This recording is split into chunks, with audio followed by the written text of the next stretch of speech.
Governor Christie wants to link teacher tenure to test scores. Do you think that's a good idea? Well, you know, there is the research has not really shown. Recently, just today, I was listening to the school board president Richard Boza was talking about the research that is still very new. We need to get more data before we jump in, and you know, there were grants. There were 10 states were granted the race to the top, and New Jersey, unfortunately, because of the debacle at the administration, that we lost that funding. But I think if we can, we need to reform the education system, but at the same time, we want to make sure that there's adequate data that is relevant, so that way we can really tie the student performance to the teacher's performance. Because there are other elements, whether the parental involvement and the learning environment, all those things do play into factor into the child's progress.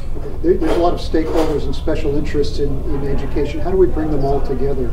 Is legislation the only way we can accomplish that? No, I think, you know, this is where it requires leadership. I think one needs to be, you know, bring the people together rather than split the people and divide and conquer. That is not the way to do. I think if the legislative leadership and the governor, the administration come together, come up with a plan, because after all, we are here for the betterment of the education of the children rather than individual glorification.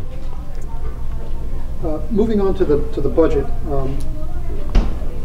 Recently, the Christie administration withdrew their request for a Medicaid waiver, which really would have put a lot of pressure on the lowest income people. Yet, the legislature failed to override any of the governor's vetoes of the budget in the areas of human services. Now that the Office of Legislative Services has determined that the income for the state is going to be higher than the governor's projection, will some of those vetoes be overridden? Is there going to be another look at some of those things that have been stricken from the budget? No, I think, you know, I'm sure the treasurer will dispute some of the estimates from the OLS. As always, every year we go through that. But I think it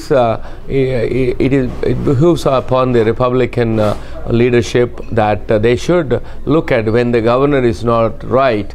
They should step up to the plate and should join hands with the Democratic legislators and try to push through some of the overrides. Right now, they are held hostage, I think, by the governor's approach. On the radio, on my drive up here today, I heard that the treasurer announced that he found $26 million in some dormant bank accounts. Now, that's not a lot of money in the grand scheme of things, but for you and I, it's a lot of money. How should that money be prioritized? No, I think, you know, again, it's, if you're really looking at it, I think we need to look at on a need basis. I think the low-income families have really suffered, and we need to look at the women's health issues have been neglected, because even though the legislature has been pushing for some of the family planning types of issues where the that funding has been cut, you know, it's only $8 million, but because of the ideological difference, the governor is fighting that. I think there are lots of areas that can benefit from that $26 million. We could look at the low-income people's health, as well as some of the issues with respect to people are struggling because the food banks and some of this having problems in filling the supplies. We need to look at all those things.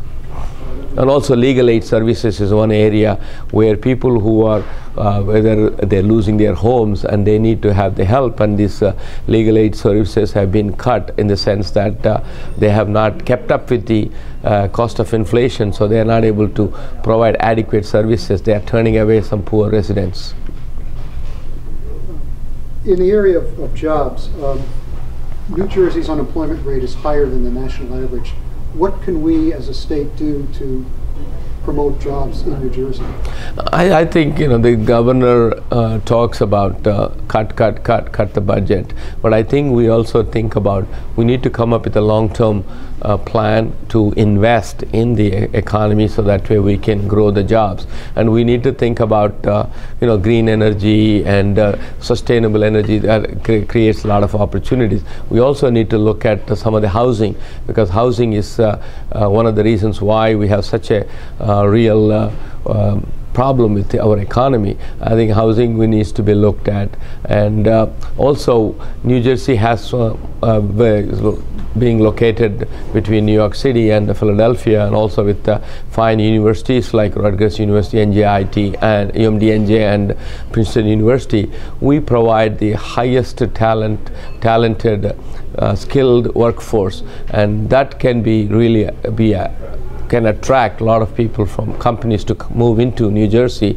We need to go back and regain our leadership in telecommunications and pharmaceutical industries. But again, all these things require investment, not just cutting.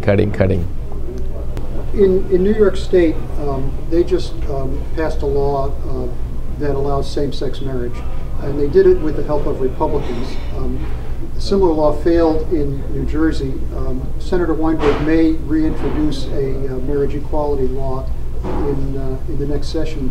What's your position on marriage equality? No, I mean, I do not believe in any kind of discrimination. I mean, it is a civil rights issue, and if same-sex couple are denied the rights of other heterosexual couples, I think we need to seriously look at that. But this governor had made it clear that he will not sign the bill, and we have missed an opportunity when Corzine was the governor and he was willing to sign it, and the vote failed in the Senate. I don't know. We can make a statement through Loretta Weinberg's bill, but I don't see anything happening for the next 2.5 years. We have a gubernatorial election coming up in 2 years. Do you have any favorites? It's too early. I think we are looking at some of the issues that are unfolding. I think we're trying to see what is how can we. I'm focusing on how to create jobs, how to revive the economy. What can we do as a legislature to put this New Jersey ahead of the rest of the states? I think that's what we're looking at. We also have a presidential election coming up next year, and then comes the gubernatorial election, and there are going to be a lot of people testing the waters, and I don't think until next year we will know which way it is going to go, and right now I don't have any favorites. Final question.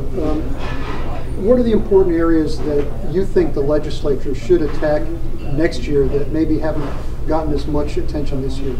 I think one of the fundamental things we have not really addressed is in terms of the property taxes. How can we, property tax is a regressive tax, and how can we separate it, from so that way the state collecting money and sending back is not enough, and we need to figure out a way how to fund education, at least 50% of it out of the property tax, so that way we can let the people who are living on fixed incomes or senior citizens who can afford to continue to live in their homes.